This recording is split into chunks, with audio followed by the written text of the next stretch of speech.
좋겠습니다. 주보 앞에 또 나와 있습니다만 이 힐빌리의 노래, 그러니까 힐빌리 엘리지라는 영어 원제목으로 힐빌리의 노래라는 회고록 책으로 나온 게 있었고, 또 요즘에 영화로 개봉된 그런 작품이 있습니다. 이거를 이제 우리나라 말로 바꾸면 촌뜨기의 애가죠. 옛날에 이미자 선생님의 엘리제를 위한 그런 것처럼 슬픈 노래다. 촌뜨기의 슬픈 노래라는 그런 곡이 있습니다. 이미 미국에서도 출판되었고 또 베스트셀러가 되었죠. 또 한국에서도 번역되어서 나와 있습니다. 또 영화로도 지금 상영 중에 있는 걸로 알고 있는데, 놀랍게도 이 회고록의 작가는 84년생이에요. 저보다도 7살이 어리고, 이름은 이제 J.D. 벤스라고 합니다. 백인입니다. 이 작가는 미국의 러스트벨트라고 그런 지역에서 태어났어요. 이 러스트벨트는 뭐냐면 1870년부터 약 100년 동안 중공업 단지가 대대적으로 조성된 지역으로 전 미국인의 약 40% 정도가 그곳에서 취업을 해서 살던, 아주 예전에는 굉장히 흥왕하던 그런 지역을 말하는 것입니다. 반면에 지금 이제 녹이 낀 것처럼, 녹이 낀 것처럼 모든 것들이 멈추고 공장들이 다 중국이나 베트남 등으로 흩어지고 지금은 아예 추락해서 매우 가난해진 그런 동네를 또한 러스트벨트라고 하는 것이죠. 그래서 지금은 백인들이 주로 거주하는 매우 가난한 동네가 되었고, 이 책의 제목인 힐빌리는 가난한 백인을 의미하는 낮잡아 부르는 말로 일반적인 사람들이 대놓고 사용하는 말은 아닙니다. 그런데 이 작가가 자기 자신을 힐빌리라고 마음속에 자기 정체성을 힐빌리다, 나는 시골의 가난한 촌뜨기에 불과하다, 그렇게 살았던 것이죠. 어쨌든 그는 미국의 명문대 중 하나죠. 하버드나 마찬가지로 예일대에 결국 들어가게 됩니다. 그리고 거기서 만난 여자친구와 결혼을 해서 지금 현재 아내와 살고 있고, 또 그 아내와 가정을 지키기 위해서, 또 행복하게 살기 위해서 많은 노력을 하고 있다고 합니다. 근데 놀라운 것은 이 아내가 이 벤스와는, 이 작가와는 정반대의 가정 환경과 삶을 살아왔다고 그래요. 한 번은 추수감사절이죠. 우리도 추수감사주의를 지킵니다만 미국에서는 큰 행사입니다. 모든 가족들을 초대해서 자기 그 작가도 여자친구 아버지의 초대를 받아서 그 집에 방문하게 되었습니다. 그때 이제 이 작가가 놀라운 걸 보게 돼요. 칠면조를 커다란 걸 놓고 가족들끼리, 부모들끼리 준비하는 과정 가운데에서 접시를 떨어뜨리거나 실수를 합니다. 그런데도 아버지나 엄마가 서로에 대해서 화를 내지 않는 거예요. 심지어는 이들이 돈을 얼마 동안 모아서 가족들에게 선물도 나눠주지만, 또 남은 것들은 자기들이 마음먹었던 어려운 이웃을, 또 교회나 어려운 사람들 도와주기 위해서, 야, 이번에는 그 사람도 한번 도와주자, 이런 말을 하는 걸 들은 거예요. 살면서 처음 들었던 것입니다. 왜냐하면 벤스는 거기에서 큰 충격을 얻었는데요. 자기 가족들은 조그만 실수를 해도 용납하지 못하고 욕을 했어요. 할머니가 엄마에게, 또 엄마가 자기에게 항상 화가 나 있었죠. 그리고 능력도 되지 않으면서 빚을 내서라도 물건을 샀습니다. 그리고 남을 도와주는 것은 한 번도 본 적이 없었죠. 그저 자기들끼리 지지고 볶고 사는 것만 봤던 불우한 환경을 가진 것이 바로 작가 벤스의 가정이었던 것입니다. 그러니까 벤스가 충격을 받을 수밖에 없는 것이죠. 사실 벤스의 인생에서 그녀를 만난 것은, 아내를 만난 것은 최고의 행운입니다. 무엇보다도 아내는 남편의 불우한 과거조차 지금의 당신을 만든 행운으로 이해시키는데 성공했죠. 한번 우리 자신에게도 한번 이야기해 볼까요? 지금의 나를 만든 행운이었습니다. 행운이었어요.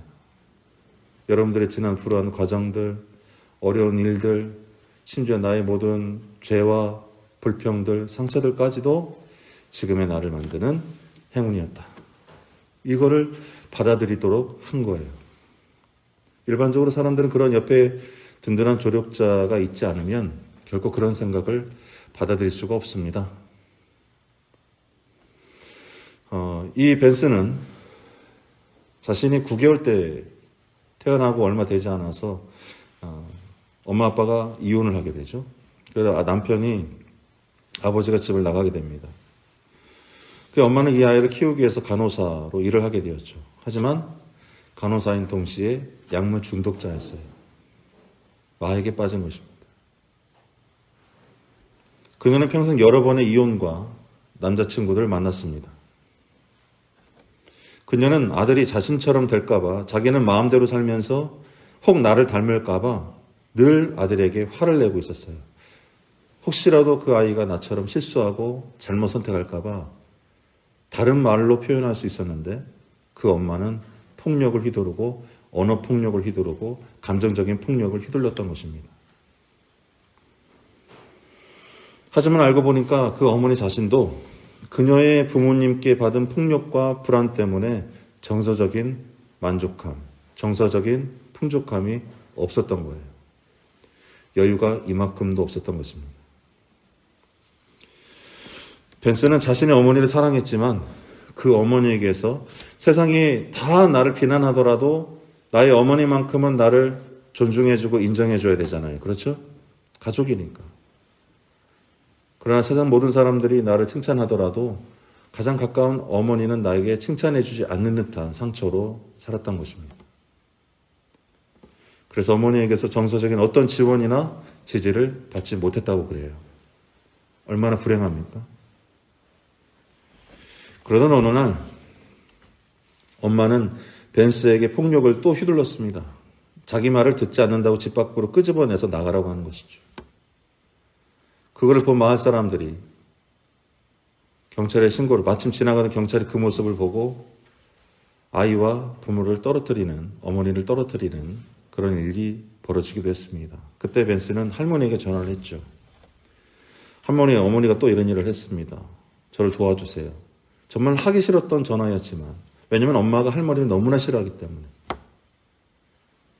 그러나 어쩔 수 없이 어머니가 떨어질 수밖에 없었기 때문에 다시 할머니에게 연락을 해서 나중에는 그 할머니와 엄마와 자기가 함께 지내게 됩니다. 그런데 이 할머니도 실상 남편에게 욕을 하거나 이웃들과의 다툼에서는 총을 먼저 꺼내는 아주 성격이 다혈질인 그런 분이었어요. 하지만 이 할머니가 자신처럼 손자가 사는 것을 원치 않았기 때문에 벤스에게만큼은 끊임없이 지지하고 안정성을 보내주었죠. 너는 공부를 해서 반드시 네 꿈을 이룰 수 있는 사람이 되어야 한다. 라는 식입니다.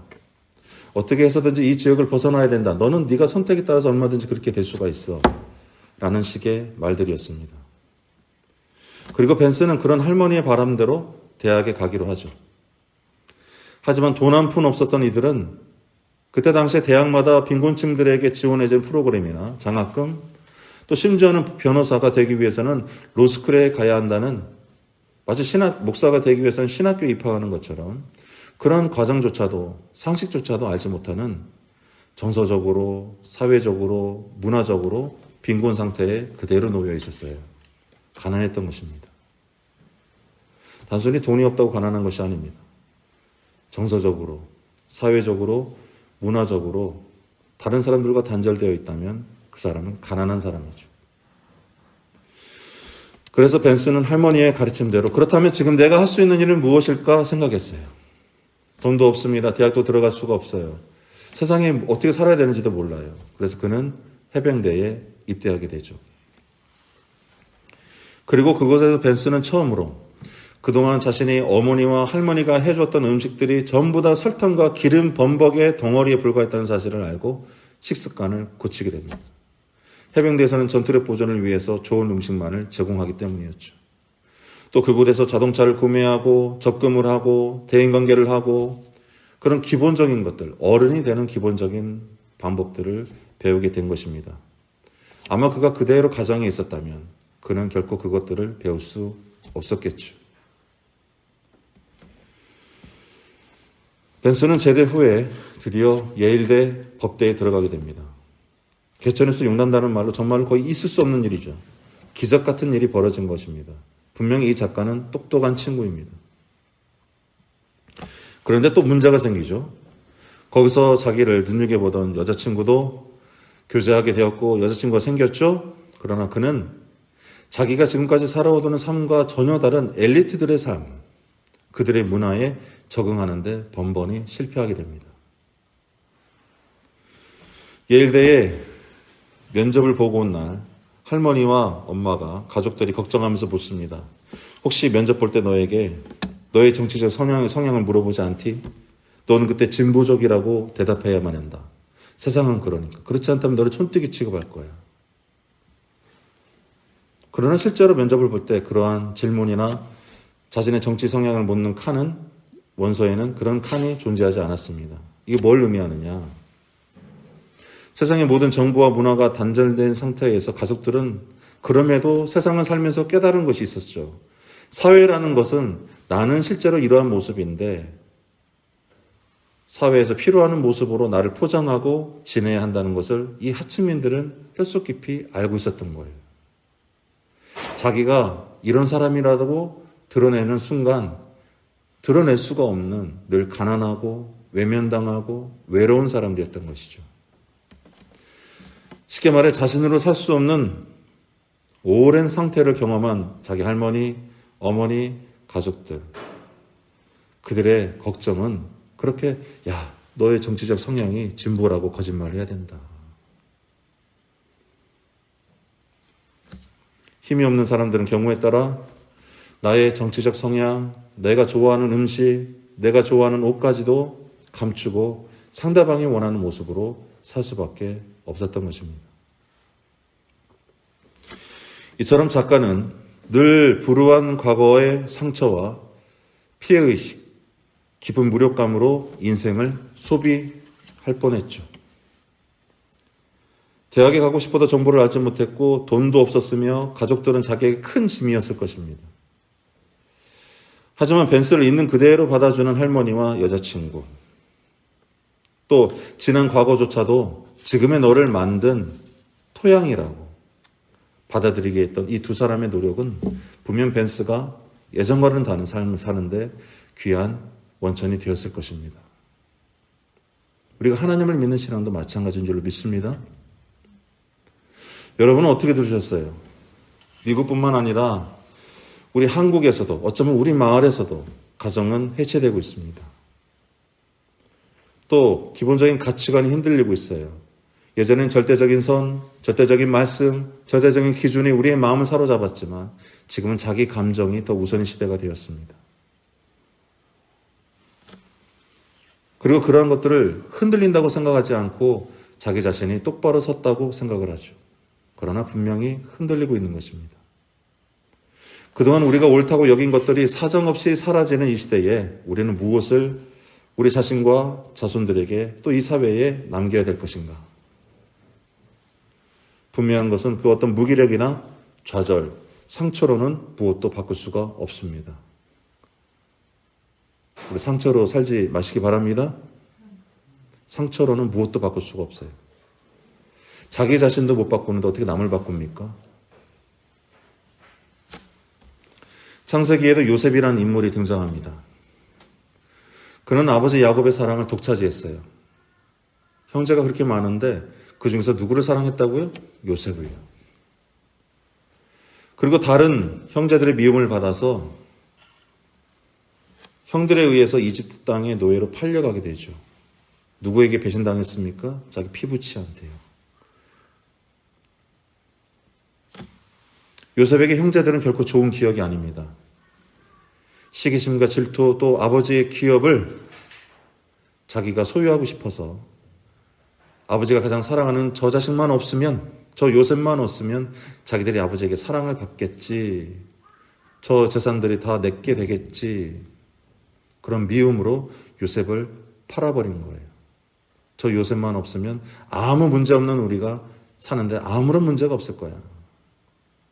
거짓말이죠. 그 요셉은 11년 가까이 감옥에 갇혀 있었습니다. 청년의 대부분의 때를, 뛰고 일하고 미래에 대해서 꿈꿀 그 청년의 때를 어디에서 보냈다고요? 감옥에서 보냈어요. 그것도 자기 친척들, 자기 형제들에게 미움을 받아서 버림받는 깊은 상처로 11년, 그것도 감옥에서 보냈어요. 무슨 감정으로 살았을지 우리는 예측할 수 있습니다. 그러나 어쨌든 그는 용케 황제의 술시중을 드는 관리의 꿈을 풀이하면서 감옥에 나올 기회를 얻었고 2년 후에 황제의 꿈도 풀이하면서 감옥 밖으로 나오게 되었습니다. 단순하게 생각하면 어려움 끝에 내가 참고 이겨내면 낙이 온다. 고생 끝에 낙이 온다. 이런 우리의 속담처럼 적용할 수도 있겠지만 요셉이 겪었을 정서적인 무기력과 우울감과 좌절과 상처와 피해의식과 슬픔은 우리가 잊어서는 곤란하겠죠. 그렇죠? 그런데도 불구하고 요셉은 성경의 본문을 읽어보면 알겠지만 그는 아버지 야곱의 사랑과 또 하나님께서 자신의 꿈을 통해서 하나님의 기업을 자기가 이루게 될 것이라는 믿음을 갖고 있었어요. 할렐루야. 요셉이 똑같은 어려움을 겪었는데도 불구하고 무엇이 있었다고요? 믿음이 있었어요. 그에게는 절대적인 기준이 있었던 것입니다. 그리고 더 놀라운 사실을 알 수 있는데 이 모진 상처를 받은 요셉이 그러한 상처와 무기력과 증오를 극복하여 그 자리에 있었던과 달리 오히려 밖에서 자유인의 삶을 살았던 그의 형제들은 무기력과 스스로를 속이는 거짓에 눌려 살았던 것입니다. 그 증거를 보여드릴게요. 요셉은 총리가 되어서 자기 가족들과 드디어 대면할 기회를 얻습니다. 이제는 비참하게 되어버린 자기 가족들이죠. 처지가 바뀐 것입니다. 오랜 가뭄으로 먹을 것이 없어서 이곳 이집트까지 흘러 들어온 이방인들이에요. 불황자나 다름없는 자들이죠. 하지만 요셉은 창세기 45장 이후의 내용을 보니까 결국에 그들과 화해를 합니다. 내가 사실은 요셉이다. 그래서 화해를 해요. 내가 아버지도 보고 싶다. 그건 아버지 한번 모시고 와라. 근데 아버지가 죽었네. 돌아가셨다. 지금 그 내용이 오늘 읽었던 본문의 마지막 내용인 것입니다. 45장 이후의 내용들은 이들이 화해를 하고 요셉이나 그의 형제들이 서로를 받아들이고 또 요셉은 그들에게 먹을 것을 주는 내용이 나옵니다만 오늘 읽은 본문의 17절에 요셉은 다시 울어요. 형제들을 마주하고 대화를 하다가 요셉이 다시 웁니다. 왜 그럴까? 형제들은 아버지의 죽음을 요셉에게 알리죠. 처음에는 저는 그래서 요셉이 아버지 야곱이 돌아가셔서 슬퍼서 울었나? 그런 생각을 했어요. 하지만 요셉의 형제들은 혹시 요셉이 총리가 되어서 나를 또 해치지는 않을까? 라는 그 믿음 없음으로 그 생각으로 요셉에게 아버지의 유언을 전합니다. 이렇게요. 내 형들이 내게 악을 행하였을지라도 이제 바라건대 그들의 허물과 죄를 용서하라. 제발 너희들이 한 피부친이 싸우지 마라. 저들이 너를 팔았을지라도 정말 어렵겠지만 용서해라. 거듭거듭 자기 아들들을 용서해 줄 것을 부탁한 것입니다. 하지만 요셉은 이미 창세기 45장에서 그의 형제들과 화해를 한 상태였어요. 끌어안고 사랑합니다. 당신을 용서합니다. 화해를 마친 상태였어요. 그리고 자기의 마음을 다 털어놓고 이들을 선대했지만 여전히 형들은 요셉을 뭐하고 있었을까요? 의심하고 있었다. 요셉은 예전에 자기를 해친 형들이 이제는 자기들이 지은 죄 때문에 바로 형제들 스스로가 요셉뿐만 아니라 자기 자신에 대해서도 의심하고 있는 모습을 우리가 읽을 수가 있는 것입니다. 자기 자신에 대한 믿음이 없는 사람은 남들도 믿기 어렵죠. 내가 도둑놈이면 남들도 다 도둑놈처럼 보이는 거예요. 내가 나쁜 놈이면 남들도 다 나쁜 놈처럼 보이는 것입니다. 이것이 무엇을 의미합니까? 11년 이상을 감옥에서 산 건 요셉이었죠? 온갖 피해의식과 상처로 똘똘 뭉친, 아집으로 똘똘 뭉쳐야 될 것은 요셉이에요. 하나, 정작 자유하지 못한 사람들은 누구입니까? 정서적인 감옥에 갇혀서 몸부림치는 자들이 누구입니까? 요셉을 해쳤던 형들이에요. 이들 안에 있는 깊은 불신은 곧 정서적인 실패와 무력감을 보여주고 있는 거예요. 요셉이 떠나고 나서 실제로 야곱의 가족들은 불행했습니다. 형들은 매일 요셉을 기억하면서 울고 있는 아버지 야곱을 바라봐야 됐고, 내심 죄책감과 찔림으로 그럼에도 불구하고 아무 일이 없는 것처럼 위선적으로 살아내는 지난 20년 가까운 세월이었던 것이죠. 이들은 요셉에게 상처를 줬음에도 불구하고 자기들이 상처받은 것처럼 행동하고 살았어요. 그렇죠? 방구는 누가 꼈는데 승질은 누가 내고 있는 거예요, 지금. 이들은 요셉에게 피해를 줬음에도 불구하고 자기들이 피해를 받은 것처럼 피해의식으로 똘똘 뭉쳐 있었습니다. 자기들이 하는 일을 알지 못했다. 그것이 얼마나 무례하고 얼마나 하나님이 원치 않는 일인 줄 알지 못했다. 이들에게 가족은 이미 무너졌고, 우리로 따지면 교회가 무너졌고, 가족의 소중함이나 아버지 야곱으로부터 받아야 할 하나님의 기업의 의미도 알지 못했다. 하나님의 기업, 그 꿈, 하나님이 주신 꿈과 비전과 믿음에 대한 소중함을 잊어버렸다. 하나님을 알았다면 용서를 알았을 거지만 이들은 단지 하나님께 받은 용서의 기억이 있으면요, 그래도 사람 앞에 고개를 숙입니다. 용서해 주세요. 속도라도 믿어주죠. 아, 날 용서했구나.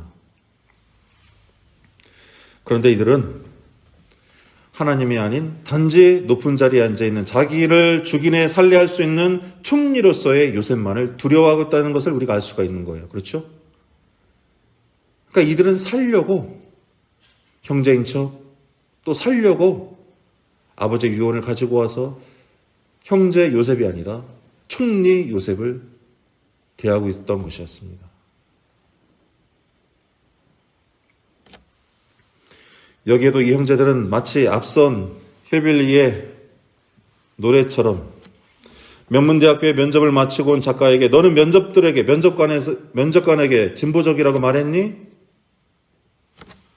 라고 걱정하던 자신의 모습대로 말하고 살 수 없는 그런 가족들의 왜곡된 시선을 느낄 수가 있습니다. 왜냐하면 실제로 그런 질문은 대학에서 하지 않기 때문이죠. 이렇듯 요셉의 형제들은 낮은 수준의 정서적, 영적인 상태에 놓여 있었던 것입니다. 영적으로 죽은 자나 다름이 없었던 거예요. 그래서 오늘 이야기나 힐빌리의 노래에서 이 책에서 강조하는 내용은 다른 것이 아닙니다. 바로 정신적인 빈곤, 영적인 수준 낮음, 빈곤을 극복해야 된다. 할렐루야. 영적인 빈곤에서 빠져나오시기 바랍니다. 빠져나오세요.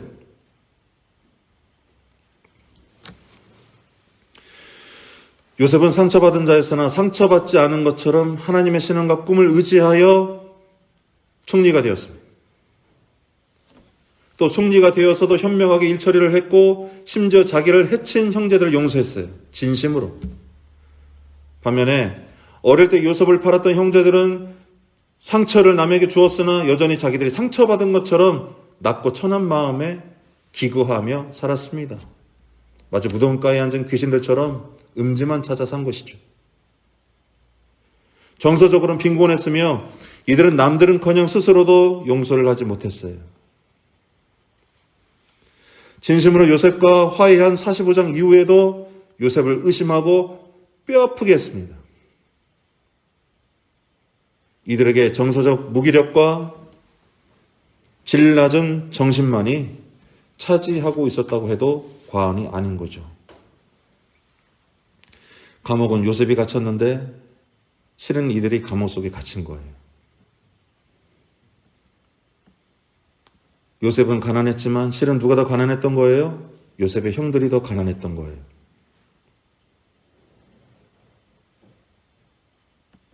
요셉이 더 나쁜 놈처럼 보였지만 실은 누가 더 나쁜 놈들이었던 거예요? 요셉의 형들이 더 나빴던 거예요. 오늘 읽었던 20절에서 요셉은 이 싸움에서 결국 누가 승자인지 분명히 보여줍니다.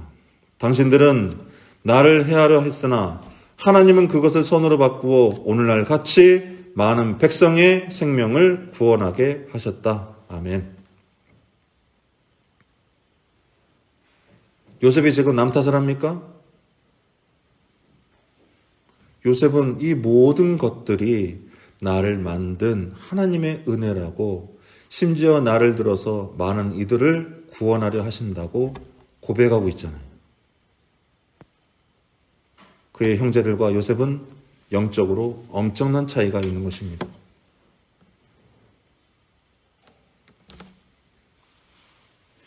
요셉의 정신에는 하나님이 있었습니다. 요셉의 정신에는 자기뿐만 아니라 모든 백성을 염두하는 큰 그림이 있었습니다. 그에게는 남 탓이 없습니다. 그에게는 하나님이 조각하는 큰 인생의 그림만이 존재했을 뿐이에요. 내 감정이 소중해지는 순간 하나님의 감정은 온데간데 없이 사라집니다.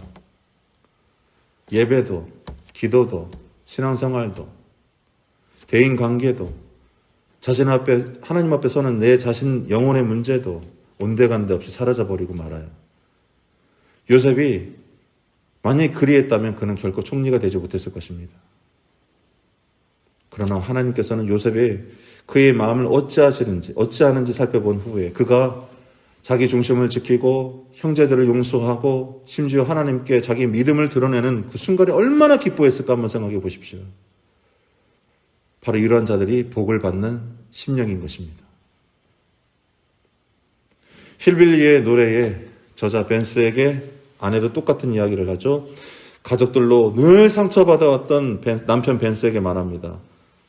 여보, 누구나 가족 문제로 한두 가지 끔찍한 일을 경험할 수 있지만 도리어 한두 가지 이상 좋은 일도 있었어. 우리의 신앙생활도 마찬가지입니다. 교회에서의 생활도 마찬가지입니다. 어떤 문제가 생겨서 여러분들을 괴롭게 하고 힘들게 한다 할지라도 그 이상의 감사하고 기뻐하고 하나님이 인정하시는 그 생명의 샘과 기회들이 우리 가운데 있음도 여러분들이 눈을 열어 바라봐야 되는 거예요. 이 말은 같은 환경에 태어나 자라도 하나님 앞에 삶의 어떤 자세를 취하느냐에 따라서 전혀 다른 결과가 나온다는 것입니다. 지금은 나중된 자로서 말석에 앉은 자라도 하나님 앞에 요셉과 같은 믿음을 가진다면 그 사람은 반드시 으뜸인 사람이 될 수 있겠죠. 영적으로 충만함을 받고 물질적으로도 축복을 받을 것입니다. 그리고 그러기 위해서는 자신의 불행한 과거조차도, 나를 아프게 하는 사람들의 상처조차도 오히려 하나님 안에서 나를 단단하게 만들고 겸손하게 만드는 그런 부드러운 토양을 만드는 과정이었음을 인정하게 된다면 여러분은 상처로 더 이상 살지 않고 감사와 기쁨으로 살아내는, 다시 사랑할 수 있는 심령이 되는 것입니다. 사랑하는 성도 여러분, 요셉은 이 부족한 형제들을 위해 울었어요.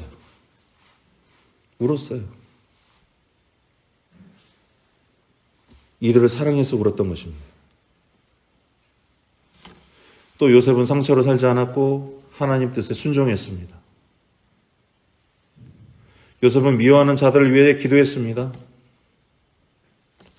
이 미움이 완전히 사라질 때쯤 하나님께서는 그를 큰 민족을 이끄는 지도자로 세웠어요.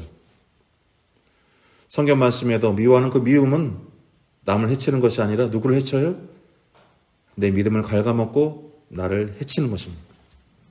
그런 목회자들도 누군가 나를 아파하게 하는 성도가 있거나 어려운 상황들이 있을 때 그를 위해 저주하는 것이 아니라 도리어 그를 위해 축복하는 기도를 하는 거예요. 혹 그가 받을 만한 능력이 되지 않으면 그 축복은 누구의 것이 되기 때문에 그렇습니까? 목회자와 교회의 것이 되기 때문에 그렇습니다. 어쨌든 우리도 같은 실수와 잘못을 반복합니다. 그리고 더러 결코 자신의 죄를 알지 못할지도 모릅니다. 내가 무슨 잘못이 있어? 니들이나 똑바로 잘해. 나만큼만 하라 그래. 우리 아버지도 그랬거든요. 하지만 우리 중 누군가 같은 죄를 반복하면서도 결국엔 이를 극복하는 사람이 분명히 나타날 것입니다. 똑같이 죄인처럼 보이지만 누군가는 반드시 그 죄를 극복하고 예수님 안에서 온전해지는 결과를 경험하게 될 거란 뜻이에요. 그 차이는 뭘까요? 그것은 자신을 짓누르는 정신적인 비천함과 내가 사실은 굉장히 비천하고 초라하고 맨 땅바닥에 붙어 사는 먼지처럼 아주 초라한 초라한 존재라는 것을 깨닫는 사람과 깨닫지 못하는 사람이 있는데, 어쨌든 그러한 비천함과 무기력을 버리고 발견하고 극복하고 기업과 하나님을 사모하고 하나님과 이웃과의 관계를 회복하고 요셉과 같은 마음을 갖는 사람은 하나님께로부터 큰 은혜를 받게 될 것입니다. 제가 어제 우연히 방송을 보고 이런 말을 들은 적이 있어요. 사람은 누구나 다 가난합니다. 그런데 사람들은 그 사실을 알지 못해서 아닌 척하다가 인생을 망칩니다. 저는 그 말을 듣고 깜짝 놀랐어요. 저도 하나님께 기도했습니다. 하나님, 저는 가난합니다. 영적으로도 가난하고 물질적으로 가난하고 하나님 말씀을 따르지 못함으로 도덕적으로도 가난합니다. 제가 아무리 좋은 옷을 입고 좋은 음식을 먹고 부자가 된다 할지라도 저는 가난한 사람입니다. 인간의 실체는 헛개비, 곧 가난한 존재. 그것이 바로 우리의 실존인 것이죠. 하지만 누구든지 그 가난을 목격하고 내가 정말 이렇게 비천하고 가난한 존재였구나 라는 사실을 깨닫는 자들마다 하나님을 바라보게 되는 줄로 믿습니다. 바닥을 쳐야 하나님을 봅니다. 내가 얼마나 형편없는 사람인지를 깨달아야 하나님을 보게 되는 것입니다. 그러므로 오늘 이 말씀을 따라 살아가실 때에 나의 형편없음에도 우리가 하나님을 발견할 수 있는 축복의 기회임을 깨닫는, 또 요셉처럼 아무리 어려운 상황 가운데서도 하나님을 믿고 의지하는 모두가 되시기를 주님의 이름으로 축원합니다. 기도하겠습니다.